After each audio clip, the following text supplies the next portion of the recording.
Hello, good people. This is video one of topic 1.10, and it has to do with identifying discontinuities. And we have seen discontinuities in the limits that we've done already, but now we're going to pinpoint the different types of discontinuities, and then we'll figure out how we already have talked how the limit is related to a discontinuity, how we can tell when there's a specific type of discontinuity. And then we're going to figure out for those that can be quote unquote fixed, how do we go about doing that? So this video, first video, is just about categorizing the different types of discontinuities. Remember, continuity means a function is connected. Connection, a connected graph, is a continuous graph. And so we have two types of discontinuities. One of them is called removable, and the other one is called non-removable. So those are the two categories. Now, within each category, we have more specific types. And so I'm going to use this table here, and I'm going to say the non-removable type, the non-removable category has two different types. So non-removable has two different types. One of the types is called a jump discontinuity.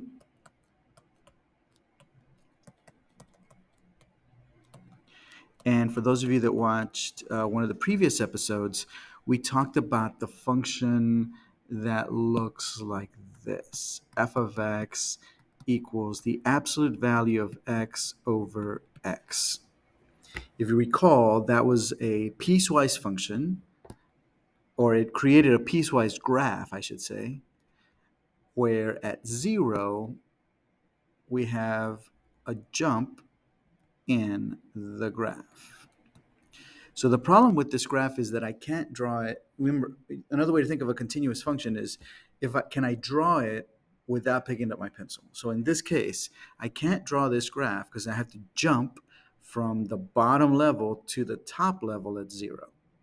And so a possible equation would be this one, which produces this graph, which is this disjointedness.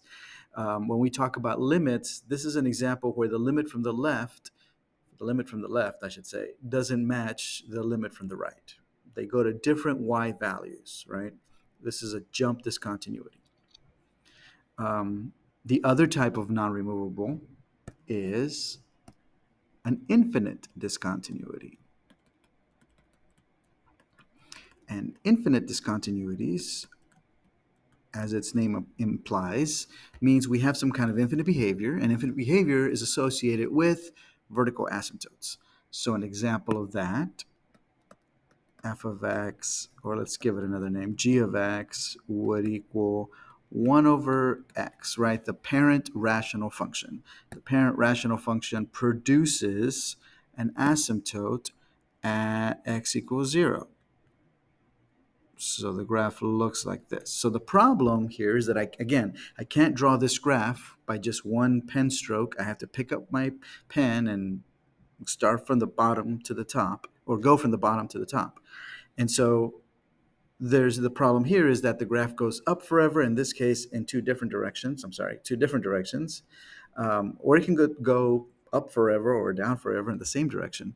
But the idea is there's a vertical asymptote attached to the situation. So we're going to say this is a vertical asymptote. Infinite discontinuities happen with the existence of a vertical asymptote.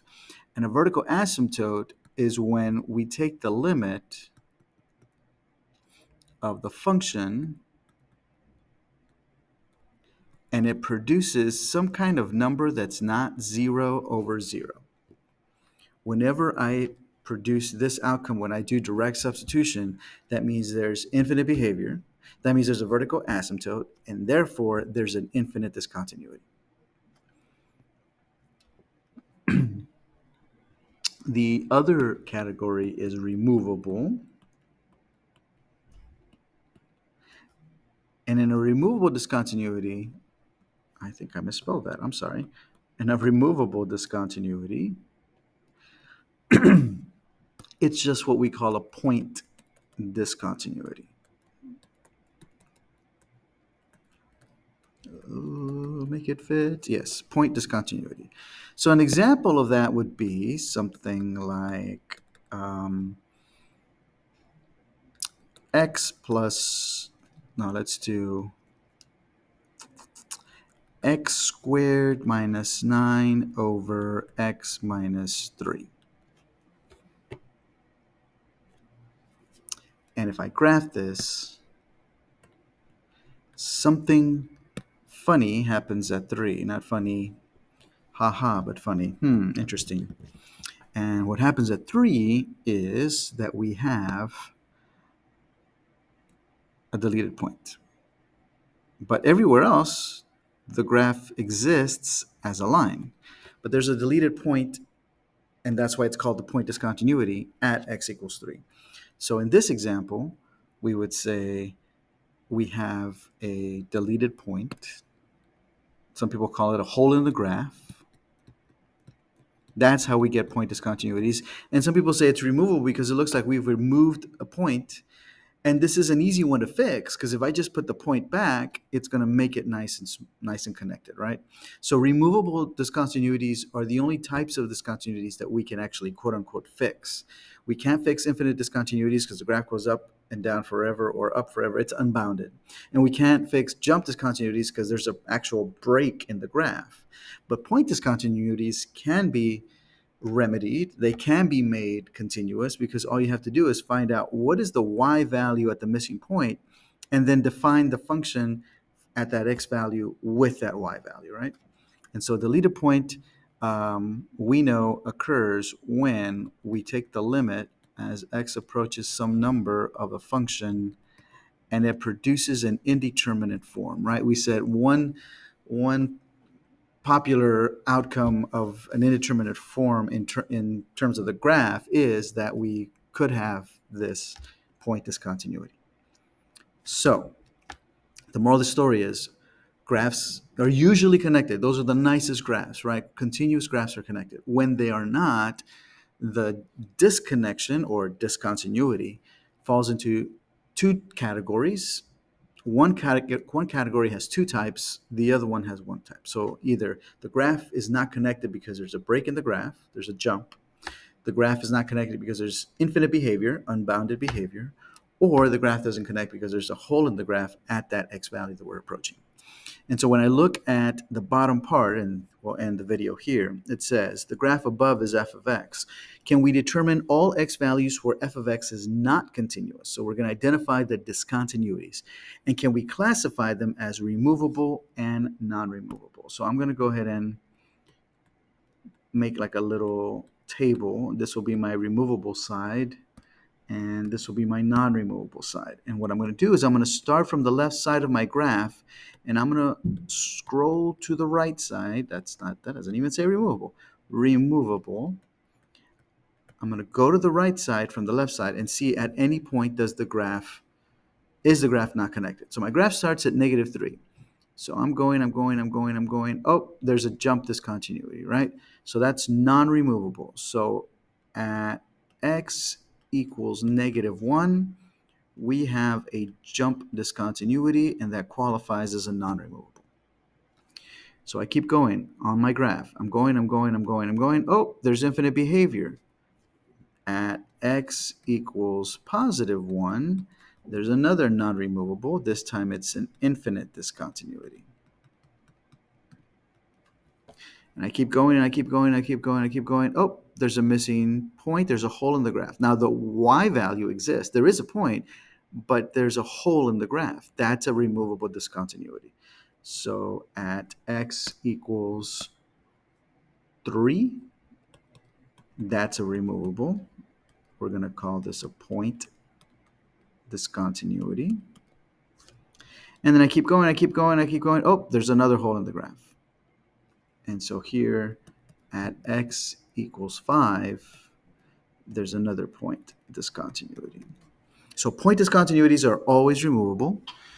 And there's a break in the graph, a jump, or if there's infinite behavior, then that's a non-removable discontinuity. A couple of questions that usually come up. Some students will go back to -1 and say, well, wait a minute, there's a hole there, right? Well, true, but the graph exists or rather, the limit exists as I get closer to -1 from the left side, the limit exists. And as I get closer to -1 from the right side, the limit exists. So the problem is not that the limit doesn't exist, is that the limit is going to two different places. That's what causes a non-removable jump. Versus here, there's a hole in the graph, and my limit from one side and my limit from the other side is going towards the same place, except there's no point there. That's why it's a removable or a point discontinuity. And the same thing here. The left-sided limit and the right-sided limit are the same. They're both going towards y equals 2. It's just that the y value is not where I expect it to be. There's a hole there. And so therefore, that's why it's removable. So just because you see an open circle doesn't automatically mean it's a removable discontinuity. It has to do really with the limits. What's happening on either side? If both sides are going towards the same place, but there is no y value there, that's a removable or point discontinuity. If my left and my right are going towards different limit values, different y value destinations, then therefore it's non-removable. Second question that usually comes up is, well, what happens after 7? Or what happens before -3? And the answer is, well, this function is not defined on that domain. So this function looks like it's only defined between -3 and +7. And so we ignore the other part because there is no graph there. So when we talk about describing the continuity of the function, unless it's specifically stated, we're looking at the continuity of the function on its given domain, right? So on the given domain, is it continuous or discontinuous, and what types? And that's video 1.